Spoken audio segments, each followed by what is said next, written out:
ఈ వీడియో మొదలు పెట్టే ముందు ఒక్క మాట, ఇది ఒక హీరోయిన్ బయోగ్రఫీ మాత్రమే కాదు, ఇది వెలుగుల మధ్య నిశ్శబ్దంగా కరిగిపోయిన ఒక జీవిత కథ. ఈ వీడియోని ఎక్కడ స్కిప్ చేయకుండా లాస్ట్ వరకు చూడండి. Welcome back to my channel. Telugu cinema చరిత్రలో కొంతకాలమే ఉన్న కోట్ల మంది హృదయాల్లో స్థానం సంపాదించుకున్న పేరు ఆర్తి అగర్వాల్. ఆమె ఎవరు, ఆమె తెలుగా కాదా, ఎన్ని సినిమాలు చేసింది, ఎన్ని అవార్డులు వచ్చాయి, ఎందుకు ఆమె జీవితం ఒక్కసారిగా మారిపోయింది, చివరికి ఆమె ఎలా ఈ లోకాన్ని విడిచిపెట్టిపోయింది, ఇవన్నీ కాకుండా ఎవరికి తెలియని కొన్ని నిజాలు మనం ఈ వీడియోలో తెలుసుకుందాం. సో ఎక్కడ స్కిప్ చేయకుండా లాస్ట్ వరకు చూడండి. ఆర్తి అగర్వాల్ జన్మించింది 1984 జనవరి 5 మహారాష్ట్రలోని ముంబై నగరంలో ఆమె జన్మించింది. ఆమె తెలుగు అమ్మాయి మాత్రం కాదు. ఆమె తండ్రి రాజేంద్ర అగర్వాల్ ఒక హోటల్ బిజినెస్ మ్యాన్, తల్లి శశి అగర్వాల్. ఉత్తర భారతీయ కుటుంబంలో పుట్టిన ఆర్తి చిన్నప్పటి నుంచే డాన్స్, మోడలింగ్ పై ఆసక్తి ఎక్కువగా చూపించేది. చాలా మందికి తెలియని విషయం ఏంటంటే ఆర్తి బాల్యం ఎక్కువగా అమెరికాలో గడిచింది. అక్కడే ఆమె చదువులు కూడా పూర్తి చేసింది. అమెరికాలో ఉండంగానే హిందీ సినిమా ఆడియన్స్ కూడా ప్రయత్నాలు చేసింది. ఆమె కెరియర్ లో టర్నింగ్ పాయింట్ వచ్చినది తెలుగు సినిమా ద్వారా. 2001లో విడుదలైన నువ్వు నాకు నచ్చావు సినిమా ఆర్తి అగర్వాల్ జీవితాన్ని మార్చేసింది. ఆమె చేసిన నందిని పాత్ర తెలుగు ప్రేక్షకుల మనసుల్లో చెరగని ముద్ర వేసింది. ఆ సినిమా తర్వాత ఆర్తి అగర్వాల్ టాలీవుడ్ లో స్టార్ హీరోయిన్ గా మారిపోయింది. చాలా తక్కువ సమయంలోనే టాప్ హీరోలతో వరుసగా సినిమాలు చేసింది. ఆమె నటించిన ముఖ్యమైన తెలుగు సినిమాలు నువ్వు నాకు నచ్చావు, ఇంద్ర, వసంతం, పల్నాడి బ్రహ్మనాయుడు, అల్లర్రాముడు, నరసింహనాయుడు, బావగారు బాగున్నారా, ఇలా మొత్తం సుమారుగా 25కి పైగా సినిమాలు చేసింది.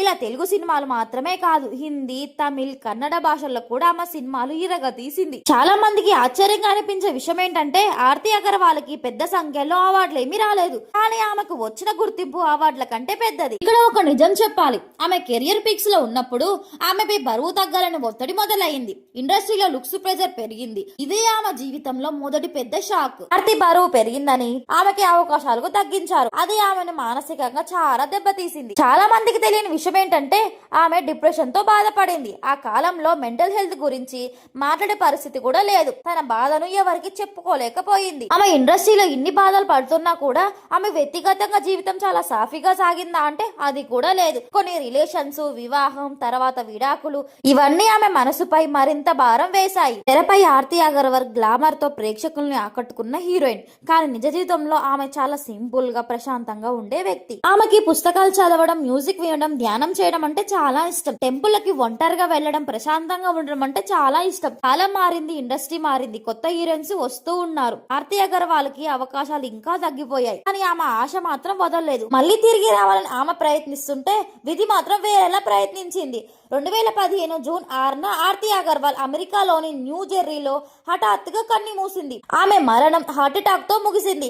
అప్పటికి ఆమె వయసు కేవలం 31 సంవత్సరాలు మాత్రమే ఉండేది. ఈ వార్త విన్నప్పుడు తెలుగు సినీ పరిశ్రమ షాక్ అయింది. ప్రేక్షకులు కన్నీళ్లు పెట్టుకున్నారు. ఆమె వెళ్లిపోయినా ఆమె నటించిన పాత్రలు మాత్రం ఇంకా బతికే ఉన్నాయి. ఆర్తి అగర్వాల్ కథ మనకు ఒక విషయం చెబుతుంది, వెలుగు ఎంత బలంగా ఉన్నా వెనక ఉన్న చీకటి కూడా అంతే గట్టిగా ఉంటుంది. ఇది కేవలం ఒక హీరోయిన్ కథ మాత్రం కాదు, ఇది మన సమాజానికి ఒక హెచ్చరిక. మెంటల్ హెల్త్ ని తేలికగా తీసుకోవద్దని చెప్పే ఒక కథ. చివరిగా ఒక్క మాట, తెరపై గ్లామర్ గా మెరిసిన ఆర్తి అగర్వాల్ నిజ జీవితంలో మాత్రం సున్నితమైన మనసుతో జీవించిన ఒక మంచి మనిషి. ఆమె పేరు ఎప్పటికీ తెలుగు ప్రేక్షకుల హృదయాల్లో ఉంటుంది. ఈ వీడియో మీకు నచ్చితే లైక్ చేయండి. ఇలాంటి నిజమైన కథలు మళ్ళీ చూడాలంటే ఇప్పుడే నా ఛానల్ సబ్స్క్రైబ్ చేసుకోండి. ఇంకో వీడియోతో మళ్ళీ కలుద్దాం. Thank you so much.